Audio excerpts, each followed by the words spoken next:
Amém. Graça e paz, meus irmãos. Espero que estejam me ouvindo. Desculpe o pequeno atraso que eu tenho aqui de entrar, que eu tento me coordenar aqui com a imagem que chega de vocês aí no culto. Então, eu quero saudar todos os irmãos e irmãs com a graça e a paz do Senhor Jesus. E aqui daqui eu posso ver a todos os irmãos que estão presentes no culto.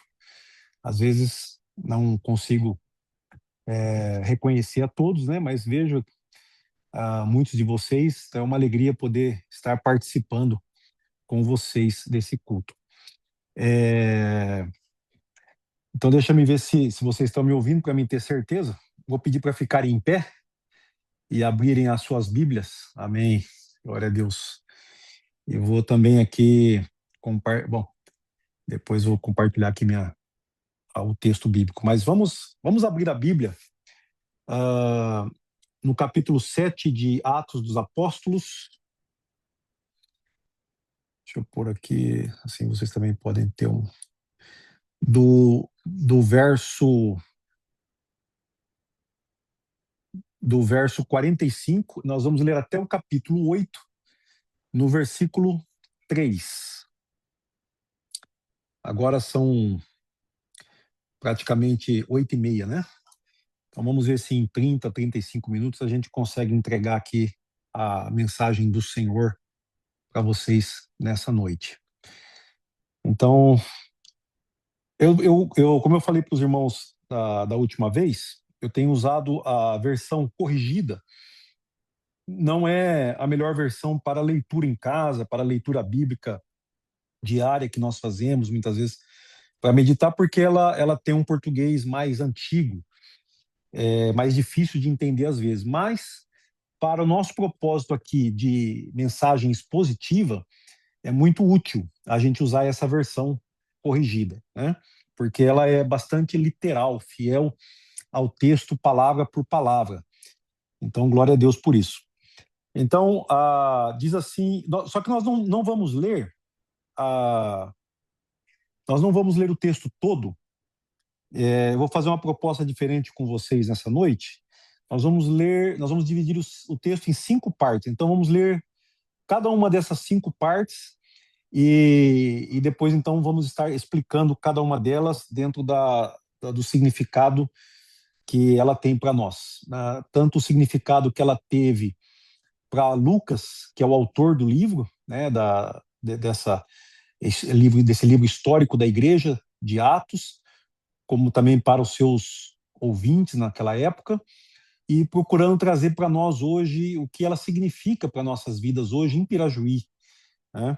Então, eu vou ler, começando pelo verso 45, você pode acompanhar comigo até onde eu parar. Também aqueles que quiserem acompanhar no telão, eu estou colocando aqui para vocês. Diz assim, a palavra do Senhor: o qual nossos pais, recebendo, também o levaram com Josué. Bom, aqui é importante, nós quebramos o texto aqui e lendo, não dá para saber do que ele está falando. Ele está falando do tabernáculo que foi feito no deserto, enquanto Moisés estava ali com o povo, né? Ele tinha tirado o povo do Egito e construíram um tabernáculo. Então eles levaram com Josué.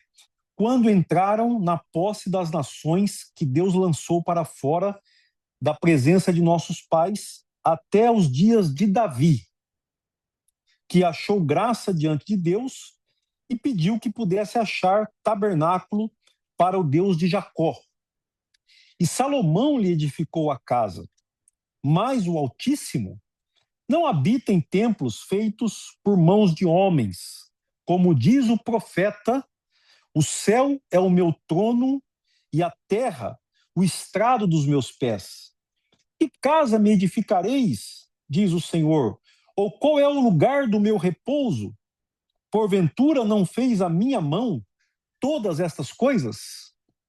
Oremos. Pai, obrigado por esta palavra, Senhor, que nós continuamos aqui, agora já partindo para o final da história de Estevão, Senhor, aqui onde ele está terminando de fazer a exposição da verdade do teu evangelho, ao mesmo tempo que ele faz, entre aspas, a defesa das suas palavras ou das palavras do evangelho, as palavras de Jesus que estavam no tribunal naquele dia, Senhor.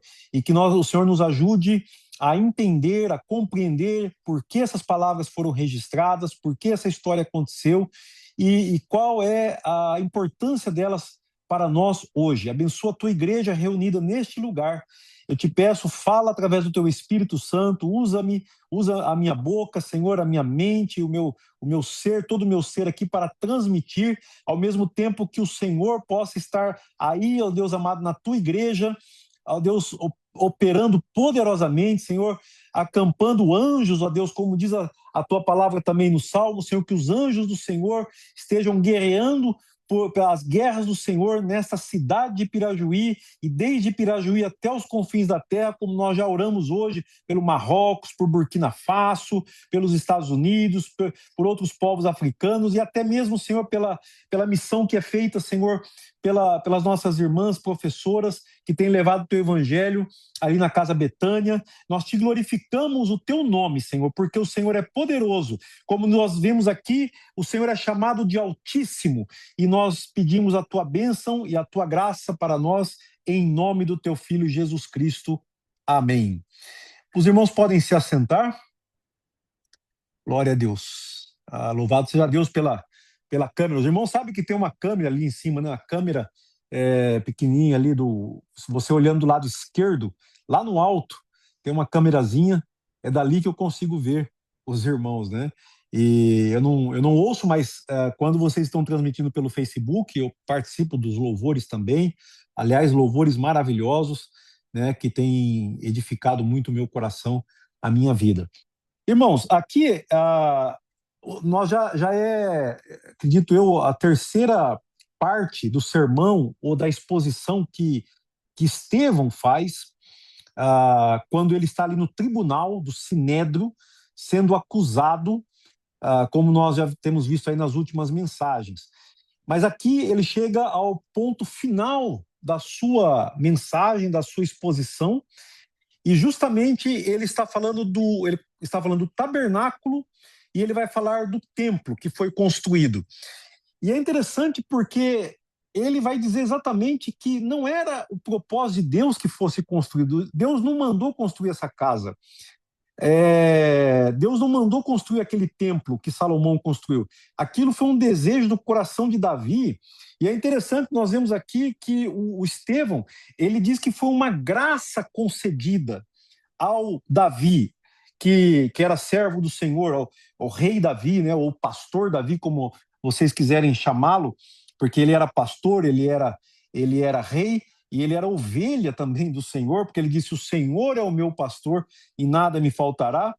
E Davi, quando ele está ali em 2 Samuel capítulo 7, eu quero abrir aqui um parênteses, irmãos. Quando eu cito capítulos da Bíblia, é bem interessante, porque eu quero também ajudar você a ler a Bíblia.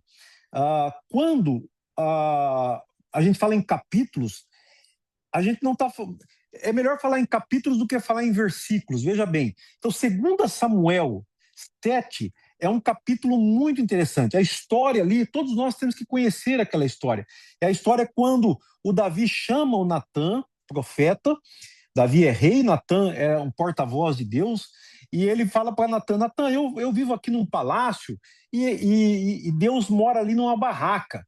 Por quê? Essa barraca que estava lá em Siló, né, estava ali o tabernáculo desde a época quando Moisés construiu aquilo, e tinha lá a arca, né, da Arca da Aliança e tanta coisa. E Deus, então, e Davi, então, ele tem o desejo de construir. E Deus, naquele dia, ou naquele momento, ele faz uma aliança com Davi. E é tão interessante porque aqui o Estevão está dizendo: Deus concedeu essa graça a Davi para que construísse essa casa para ele. Mas quem construiu no fim foi Salomão, né? Porque Deus estabeleceu uma aliança com Davi, dizendo que o trono de Davi, a família de Davi, estaria no trono para todo o sempre, né? Que Deus, que mesmo que o filho de Davi pecasse, não seria como Saul. Ou seja, há uma relação entre Deus e Davi muito íntima nesse texto de 2 Samuel 7. E por isso Deus permite a construção do templo. Mas não era projeto de Deus, isso não era plano de Deus, né? É interessante porque nós vamos ver que isso foi uma concessão de Deus. Vamos ver, por exemplo, eu quero citar aqui para vocês e vou mostrar aqui, ler, lá em Êxodo, capítulo 25, versos 8 e 9. Eu vou citar poucos versos fora do texto, mas é interessante você ah, participar comigo e ver como que a palavra de Deus ela vai se cumprindo. Em Êxodo 25, 8 e 9, é a primeira vez que é falado quando Deus fala do tabernáculo. Ele diz assim: e me farão um santuário e habitarei no meio deles. Então, eles estavam no deserto, no Sinai. Deus havia acabado de entregar as leis, a lei, aos 10 mandamentos, bem conhecido, e todas as outras leis. E agora Deus fala a respeito desse tabernáculo, e aqui no capítulo 25 de Êxodo, que é um livro tremendo, um livro maravilhoso, nós tivemos a oportunidade de estudar recentemente aqui na Escola Bíblica Dominical. Eu falo recentemente, faz alguns anos atrás, né? Alguns de vocês talvez não se lembrem. Mas um livro onde ali o evangelho do Senhor é tão claro. E ele fala: eu habitarei no meio deles. Ou seja, o objetivo do tabernáculo, daquela tenda, é Deus habitar no meio do povo, habitar com o seu povo. E o verso 9 fala: conforme tudo o que eu te mostrar no modelo do tabernáculo e para modelo de todos os seus móveis, assim mesmo o fareis. Então, Moisés construiu o modelo daquilo que ele viu na presença de Deus. Moisés subia no monte e ele via essas coisas na presença de Deus. Então, o tabernáculo construído sobre a terra não era o lugar realmente da morada de Deus. Veja bem, era um modelo, era para servir de modelo, de exemplo para o povo, né? E antes disso, também, porque eu fiz uma pesquisa, né? Para a gente entender, a gente tem que pegar a história desde o começo, né, irmãos? Por isso que eu gosto a Bíblia, ela vai avançando nos temas e nas histórias. E eu prezo muito pelas histórias da Bíblia, os irmãos sabem.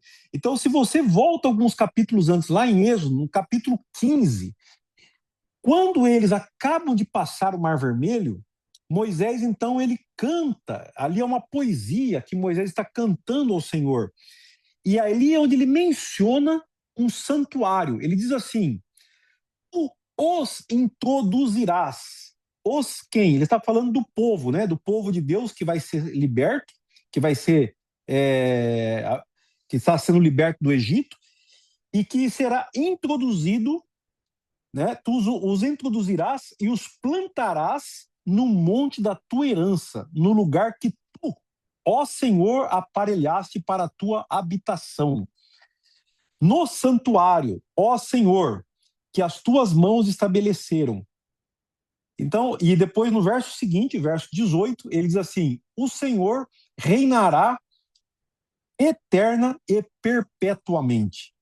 Então veja que ele está profetizando esse santuário e dizendo que esse santuário é preparado por Deus, esse monte, ou seja, eles estão no deserto, indo para a terra de Canaã, a terra prometida. Lá na terra prometida, então seria estabelecido essa comunhão, né? essa habitação deles com o seu povo. Mas ele deixa bem claro que quem está fazendo isso é o Senhor. É Ele que prepara, é Ele que aparelha, é Ele que providencia todas essas coisas.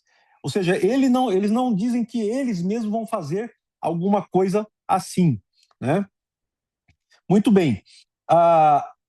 Quando Jesus, então, chega, você tem lá o templo construído, né? O templo não de Salomão agora, porque o templo de Salomão foi destruído. Então foi reconstruído um outro templo que é chamado Segundo Templo.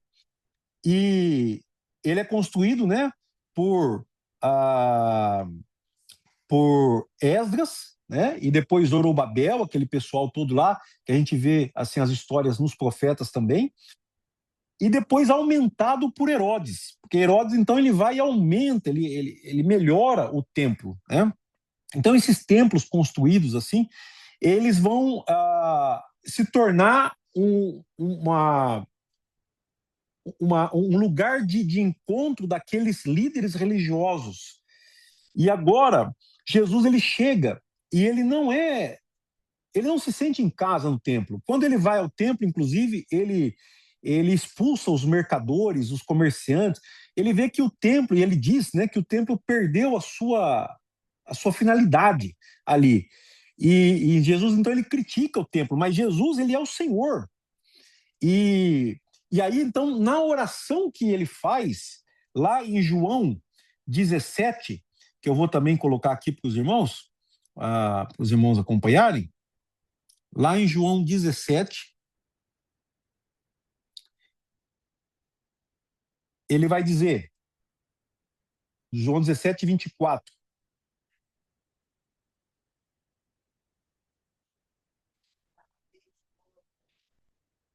na oração ele diz assim: Pai, aqueles que me deste, quero que onde eu estiver, também eles estejam comigo, para que vejam a minha glória que me deste, porque tu me has amado antes da criação do mundo. Então, o objetivo de Jesus é que o povo de Deus, aquele povo que Moisés orou e disse: o Senhor preparará um lugar para o teu povo, no monte, para habitar com o Senhor aqui. Então Jesus também expressa esse mesmo desejo. Pai, aqueles que me deste, quero que onde eu estiver, também eles estejam comigo, para que vejam a minha glória que me deste, porque tu me has amado antes da criação do mundo. Então, esse lugar de encontro de Jesus com os seus discípulos, com aqueles que tu me deste, ele diz, é um lugar da glória, é um lugar onde a glória de Jesus será vista, onde a glória de Jesus será experimentada. E agora eu quero finalizar esse tema do templo com os versículos que eu vou mostrar seguinte, mas que na verdade é muito conhecido dos irmãos no capítulo 14 de João, que vai dizer assim: não se turbe o vosso coração, credes em Deus, crede também em mim. Na casa do meu pai há muitas moradas. Então, de que Jesus está dizendo? Ele está falando do templo de Jerusalém? Não. Ele está falando da presença de Deus, da presença maravilhosa de Deus, da sua glória.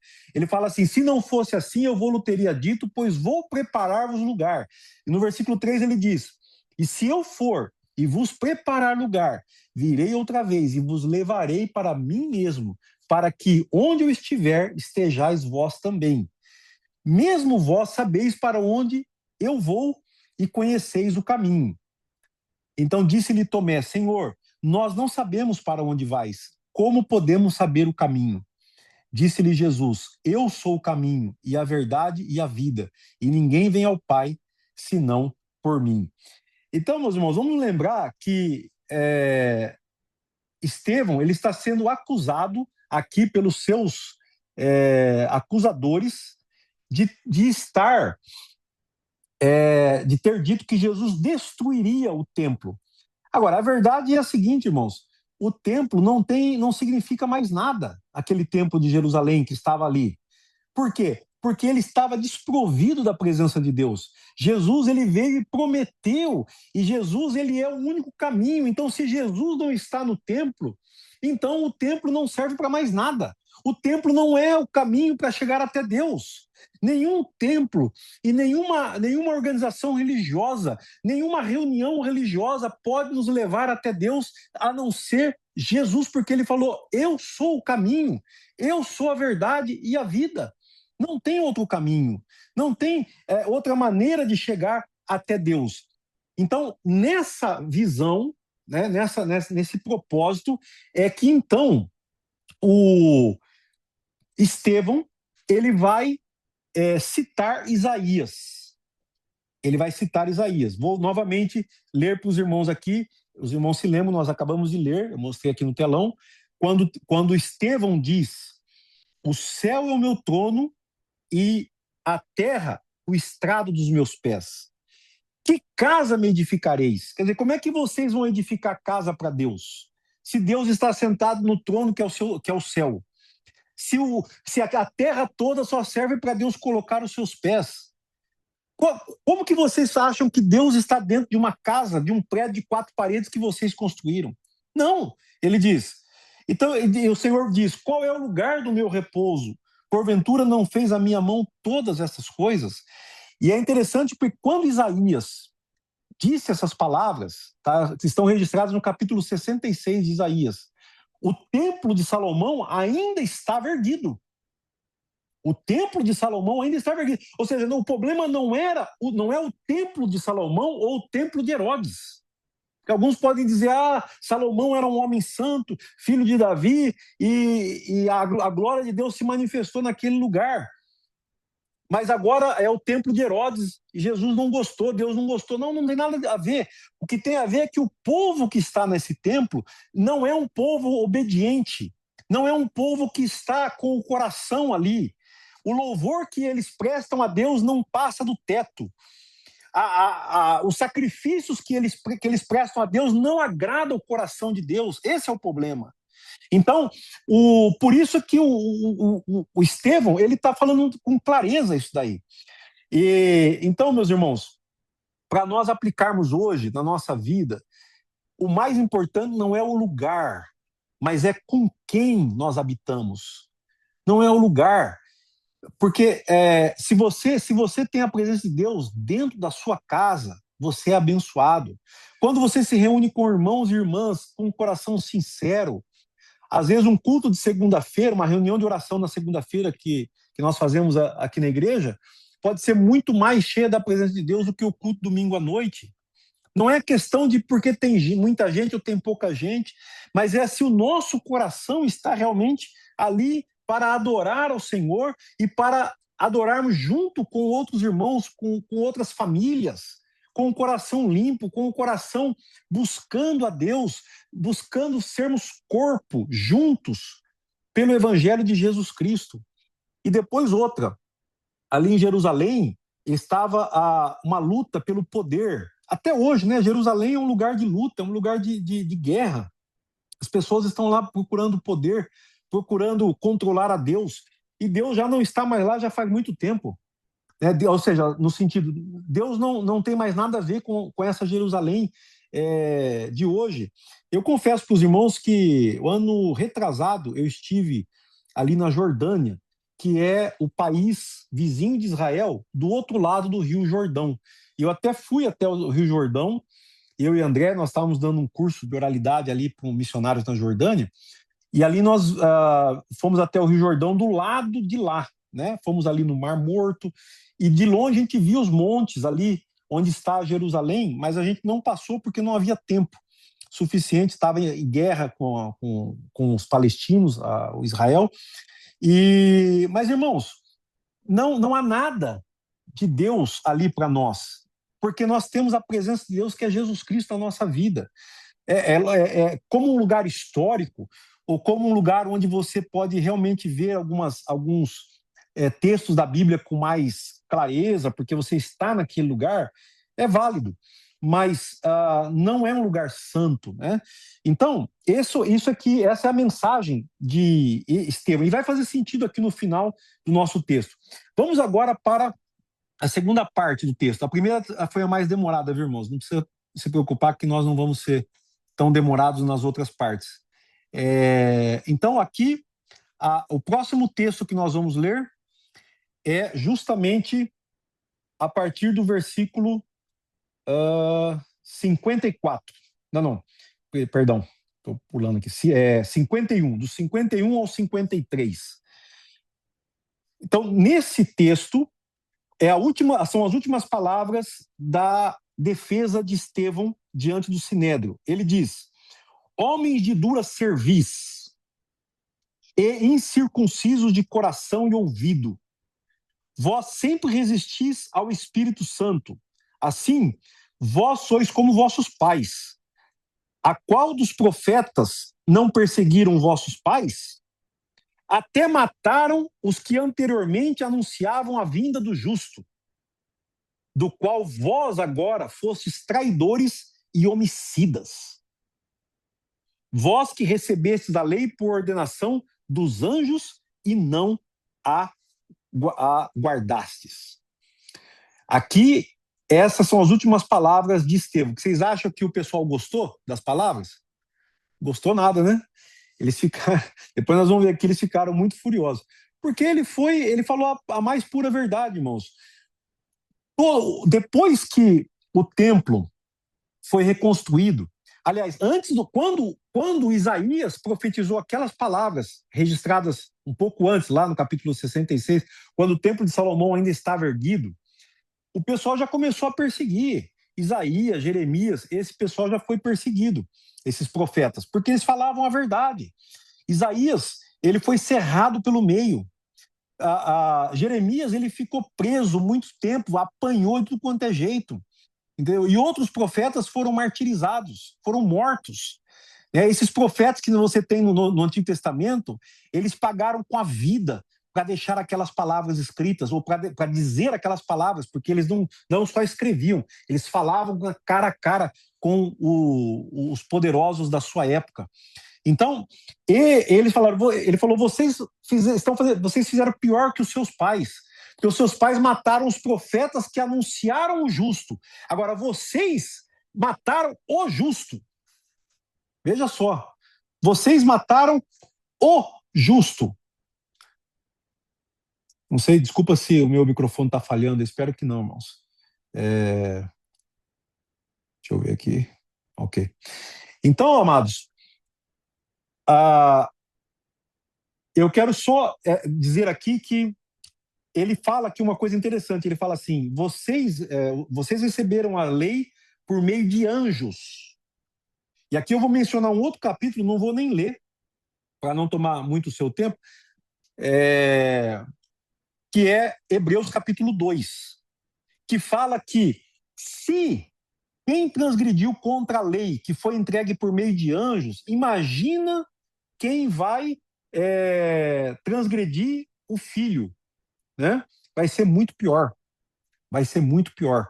Então leiam lá capítulo 2 de Hebreus e vocês vão entender melhor isso. Então, amados, a rejeição do evangelho depois de Jesus é muito mais grave do que fora antes dele. Tá? O Antigo Testamento foi brando, né? Na verdade, com o que fizeram quando quebraram a lei. E aqui, porque alguém pode falar, nossa, mas que discurso duro de Estevão. Que discurso duro.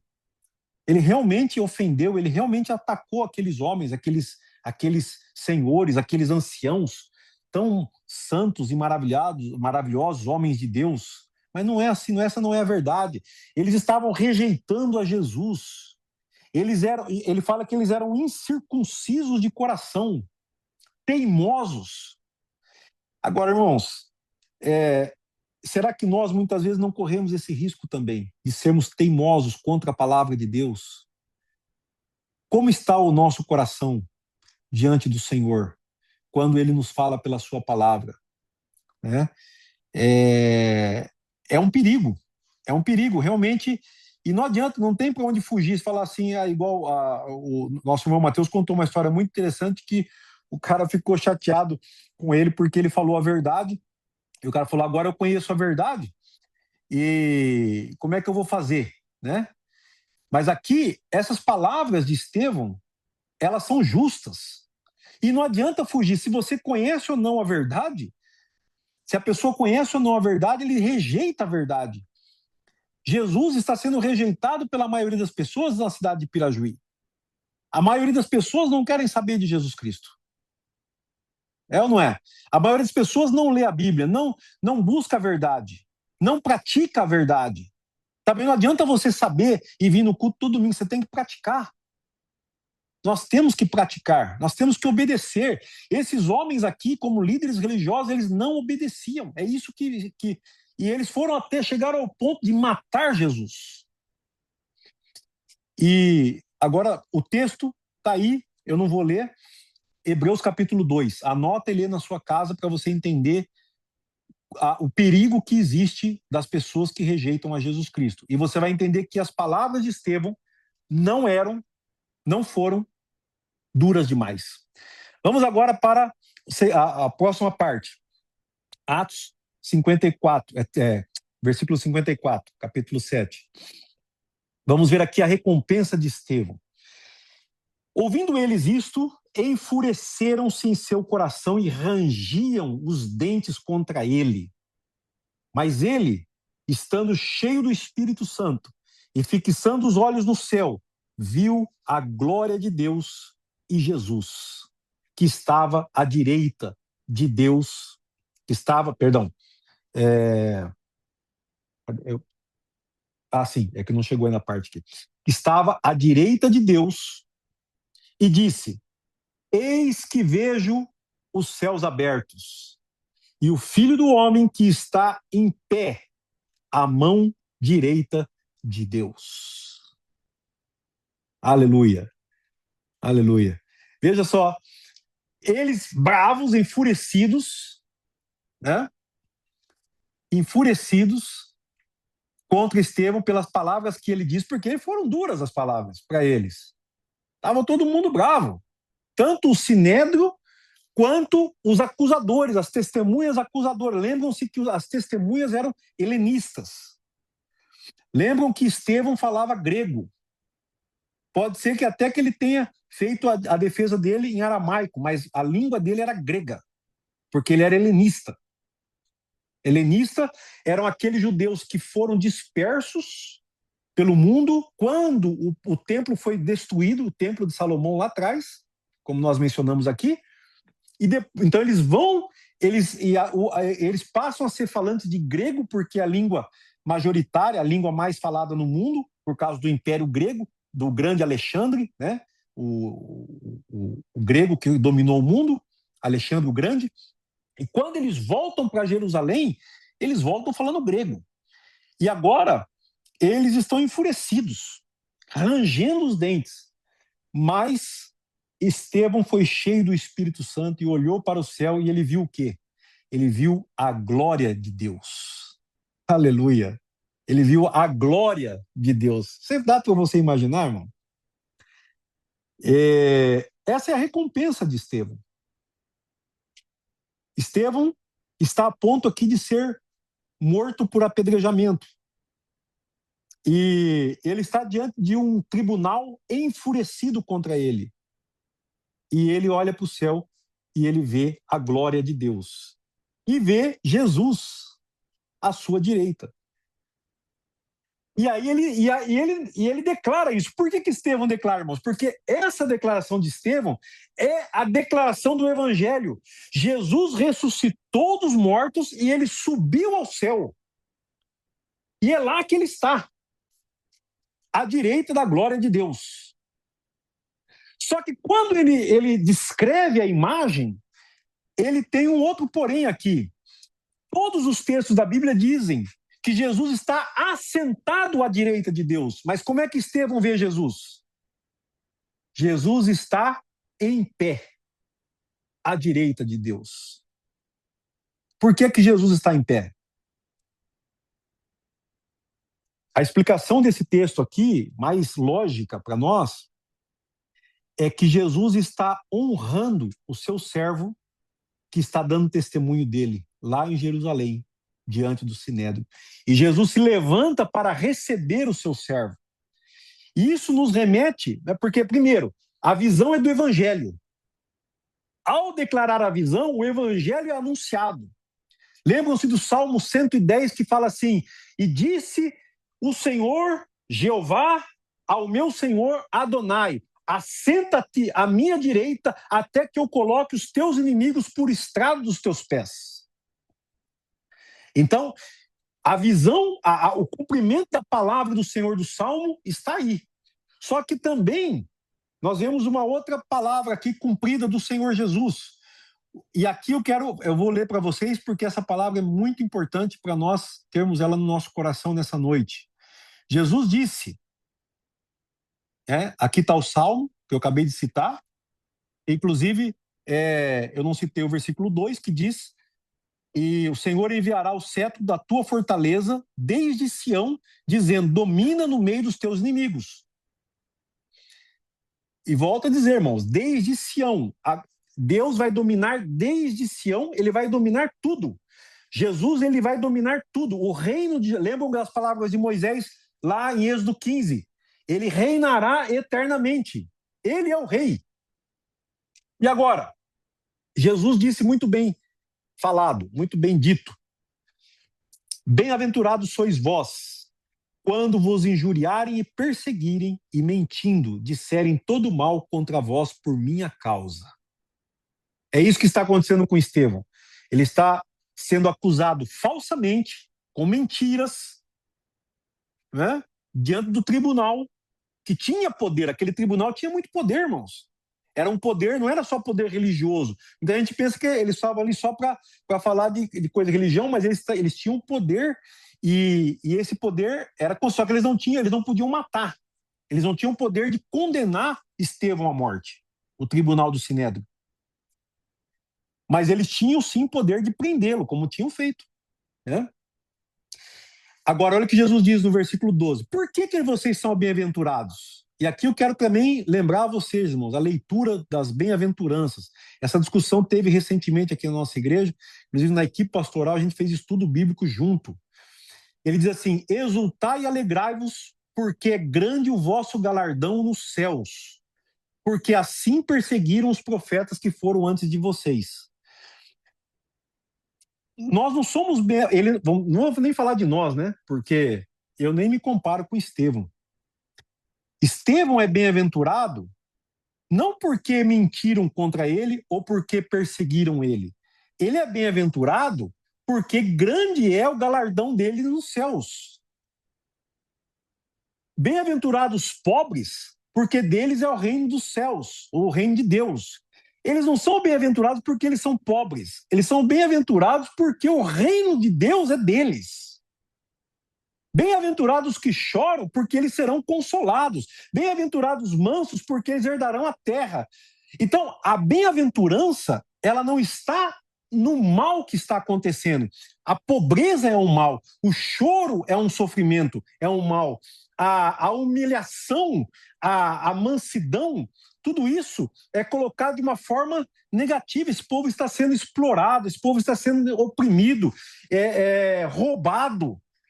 Mas, como o povo brasileiro hoje, né? O povo brasileiro está sendo roubado pelos políticos, pelas autoridades que estão governando nosso país. Somos roubados todos os dias, com altos impostos e com desvios de dinheiro, com desvio de verba, né? Então, mas bem-aventurados são aqueles que creram em Jesus, porque assim como Estevão, o vosso galardão é grande nos céus. Então, quando Estevão, ele olha para o céu, essa palavra se cumpre. Você quer galardão maior do que Jesus, que está sentado à direita de Deus? Ele se coloca em pé para receber o seu servo que vai ser martirizado, que vai ser morto naquele momento. Isso é o galardão de Estevão. Por isso, irmãos, que as palavras do Senhor, elas são fiéis e verdadeiras. Amém? Pode glorificar a Deus, porque você pode confiar em cada promessa de Jesus. Aleluia! Vamos agora para continuar. Aliás, só para aplicar isso aqui, irmãos. Diante de Estevão, não dá para a gente ser crente morno. Não dá para ser crente morno. Quando a gente olha para a vida de Estevão, a gente tem que pedir misericórdia e falar: Senhor, eu não posso ser um crente morno, eu não posso ser um crente capenga, eu não posso ser um crente meia boca, eu não posso ser um crente pica-fumo, né? Eu não posso fazer as coisas para Deus nas coxas. Estou usando aqui estou gastando aqui o meu linguajar do interior paulista, do interior de São Paulo, né? Nós não podemos fazer de qualquer jeito, irmãos. Nós não podemos ser crente de mentirinha. Nós não podemos ser crente só meio período. Vamos olhar para a vida de Estevão e vamos tomar posição. Aleluia. Versículo 57, irmãos. Vamos continuar aqui a leitura, já estamos quase terminando. Essa já é já faltam só esses dois parágrafos aqui. Deixa eu compartilhar aqui de novo com você. Espero que eu esteja fazendo um bom trabalho aqui com a minha tela. Estou aprendendo. Sempre aprendendo, né, irmãos? A gente não sabe tudo. Versículo 57. Mas eles gritaram com grande voz, taparam os ouvidos e arremeteram unânimes contra ele. E expulsando-o da cidade, o apedrejavam. E as testemunhas depuseram suas vestes aos pés de um jovem chamado Saulo. E apedrejaram a Estevão, que em invocação dizia: Senhor Jesus, recebe o meu espírito. E pondo-se de joelhos, Estevão se ajoelhou em oração. Clamou com grande voz: Senhor, não lhes imputes este pecado. E tendo dito isso, adormeceu. Oh, glória a Deus. Irmãos, eles então gritaram, arrastaram Estevão para fora. Aqui quem faz essa, como eu disse agora há pouco, o Sinédrio não tinha poder, não tinha autoridade, melhor dizendo, para condenar Estevão à morte. Então, aqueles helenistas de fala grega, judeus de fala grega, que haviam acusado Estevão, eles é que se levantam para arrastá-lo e apedrejá-lo, para causar esse tumulto. E eles estão no interior da cidade, no interior do tribunal, eles arrastam Estevão para fora do tribunal, para fora da cidade, e começam a apedrejá-lo. É isso que acontece. Então, amados, é interessante porque eles vão depositar as suas vestes aos pés de um homem chamado Saulo, de um jovem chamado Saulo. E aqui, Saulo também é helenista. Saulo está com essa turma também. Ele também ele está entre os acusadores, o Saulo. Vocês sabem que aqui nós estamos falando do grande apóstolo Paulo, que naquele momento ainda não conhecia Jesus. Ele não tinha se convertido ainda, ele estava entre os perseguidores. Aqui é o começo da grande perseguição. Então eles matam Estevão de forma que apedrejado, e enquanto Estevão, ele tem a atitude que qualquer cristão entende. Ele ora pelos seus inimigos, ele ora para Deus perdoá-los. Ele fala: ó, Senhor, olha, recebe o meu espírito. Aqui você tem a mesma visão de Jesus na cruz. Jesus fez a mesma coisa, ele orou pedindo a Deus para que o recebesse, porque a morte não é o final. Ele não está morrendo ali para acabar. Quem não crê em Deus acha que vai morrer e vai acabar a sua existência. Mas nós que cremos no Senhor Jesus, nós sabemos para onde nós vamos. Estevão sabia, e ele teve a visão do céu. Então ele viu Jesus já esperando ele. Maravilha! E aí ele ora, ele tem a mesma atitude que Jesus. Ele ora para que Deus perdoe os seus inimigos. Então, o Saulo e aqueles helenistas, nenhum deles se converteram ali. Eles estavam cheios de raiva, de ódio. Eles apedrejam Estevão. Mas a atitude de Estevão é uma atitude cristã. Mais tarde, Deus vai usar esse testemunho de Estevão. Ou seja, mesmo que você, meu irmão, muitas vezes você está pagando um preço para dar um testemunho, um bom testemunho da sua vida cristã, e as pessoas não estão se convertendo por causa de você, não desista, porque Deus, ele está trabalhando para salvar aqueles que lhe pertencem. Saulo estava lá, ele não se converteu naquele dia, pelo contrário, depois daquele dia, eles ficaram mais ativos, mais furiosos, começaram a perseguir. E aqui a gente vai para o último trecho do nosso texto. Eu já estou quase então terminando a mensagem. Tenha bom ânimo. né? Se você está cansado de ficar aí sentado, falta pouco.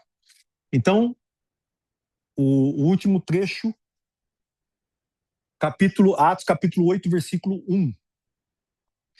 E também Saulo consentia na morte dele, e fez-se naquele dia uma grande perseguição contra a igreja que estava em Jerusalém. E todos foram dispersos pelas terras da Judeia e da Samaria, exceto os apóstolos. E uns varões piedosos foram enterrar Estevão e fizeram sobre ele grande pranto. E Saulo assolava a igreja, entrando pelas casas e arrastando homens e mulheres, os encerrava na prisão. Irmãos, então esse aqui é o último trecho, né? Nós estamos quase encerrando, eu vou comentar aqui rapidamente, mas aqui está um ponto muito importante da mensagem. Porque grande perseguição se levantou em Jerusalém, de maneira que todos os crentes que estavam em Jerusalém fugiram para outros lugares. Todos, menos os apóstolos. Os irmãos conhecem, já faz pelo menos uns 30 anos que a gente prega aqui, que a igreja foi chamada para fazer Atos 1:8, e quando a igreja não faz Atos 1:8, Deus faz Atos 8:1. Tudo isso estava no plano de Deus, ou seja, a igreja foi chamada para levar o evangelho a todas as nações, mas ela estava concentrada em Jerusalém até aquele momento. Com a perseguição que se levanta, eles são obrigados, quer dizer, não é que eles são obrigados, mas eles fogem, porque eles vão ser mortos, muitos. O Estevão foi o primeiro, mas agora esses helenistas, eles se levantaram como um movimento popular, violento, contra a igreja. Não que o Sinédrio tivesse autoridade para matar, como não teve matar Estevão, mas muitos cristãos iam morrer. Eles já tinham recebido de Jesus a profecia de que essa perseguição aconteceria. Os cristãos não podiam resistir e pegarem armas e lutar. Primeiro, porque não valia a pena. O tempo de Jerusalém acabou. Deus não está preso em Jerusalém. Glória a Deus, vamos partir para outro lugar, Deus vai cuidar de nós. Não é fácil para ninguém mudar, não é fácil para ninguém emigrar, fugir do seu país, fugir da sua terra. Embora muitos deles até nem tinham nascido ali em Jerusalém, como nós vemos, os que falavam grego, mas muitos que nunca tinham saído de Jerusalém, muitos que nunca tinham saído da Judéia, agora tiveram que fugir. E fugiram para todo quanto é lugar. Mas Deus estava usando essa situação para que o evangelho fosse espalhado, para que a mensagem fosse espalhada. Então, quando há esse tipo de deslocamento e migração de pessoas, isso aconteceu durante toda a história da igreja. Hoje não é diferente, né? Hoje, por exemplo, tem muitos africanos indo para a Europa, levando o evangelho para a Europa, porque a Europa se tornou secularista, ateísta, né? E muitos cristãos africanos vindos da Nigéria, da África do Sul, de Angola, de Costa do Marfim, enfim, dos países que têm um número grande de cristãos, né? Para quem não sabe, a Nigéria tem mais número de cristãos na Nigéria é maior do que o do Brasil. Aliás, a Nigéria já passou a população do Brasil também, o país da Nigéria, o único país da África chamado Nigéria. Então, esses cristãos estão indo para a Europa e reevangelizando a Europa, levando o evangelho de novo. Mas isso aconteceu também durante o Império Romano, com as indas e vindas, né? A gente não tem tempo aqui de contar essas histórias, mas seriam histórias muito interessantes. Aqui, eles são dispersos. Mas o que me chama a atenção também nesse texto, e eu quero concluir com isso, é que é interessante porque a dispersão que os judeus tiveram antes pelo mundo, que foi a diáspora judaica, eles aprenderam grego, e quando eles voltam para Jerusalém falando grego, agora eles têm o grego como língua principal. E quando eles se espalham novamente pelo mundo, agora esses cristãos, porque grande parte da igreja era helenista, era falante do grego, eles vão falar o evangelho em grego. Ou seja, o evangelho nasceu em aramaico, porque Jesus prega a sua mensagem em aramaico, mas agora o evangelho, mais do que nunca, ele está sendo pregado na língua grega, que é a língua franca, é a língua vehicular do mundo daquela época. Por isso o evangelho se espalhou. Então, irmãos, em 2000 anos, alguém pode perguntar qual é o segredo da igreja de até hoje estar pregando o evangelho cada vez mais forte, cada vez mais vivo no mundo. Ora, irmãos, o segredo é o Espírito Santo faz a sua obra, Deus está no controle e eu quero fazer parte disso. Vamos orar em nome do Senhor Jesus. Pode se colocar em pé e eu já me preparo aqui para passar a palavra ao pastor Márcio e logo em seguida desta oração que estarei fazendo com os irmãos. Senhor nosso Deus, obrigado por esta palavra. Obrigado, Senhor, pela vida e testemunho de Estevão, que nos faz com que nós não sejamos de forma alguma crentes mornos, crentes meia boca, crentes que não glorificam o teu nome. Nós queremos ser como Estevão, Senhor, um homem fiel, um homem que se submeteu à tua vontade. Queremos ser como os cristãos que estavam ali em Jerusalém, que fugiram, porque eles não tinham que se apegar a Jerusalém, eles não tinham que se apegar àquele templo, eles não tinham que se apegar a instituições, eles eram homens livres pelo Evangelho, eles podiam viver com o Senhor, com a presença do Senhor em qualquer lugar, porque eles entenderam que Deus não está preso em quatro paredes, Deus não está controlado pelos homens, Deus não pode ser controlado por ninguém, mas o Senhor derramou o seu Espírito sobre toda a carne. Por isso, Senhor, é que a tua igreja pode crescer e expandir por todo lugar onde ela for. Que o teu nome seja glorificado nas nossas vidas hoje, nesta reunião, neste culto. Sejamos todos cheios do seu Espírito Santo, ó Pai, e possamos levar esta mensagem até os confins da terra, em nome de Jesus Cristo. Amém. Deus te abençoe, meus irmãos. Uma alegria estar com vocês nessa noite. Passo a palavra, pastor Márcio.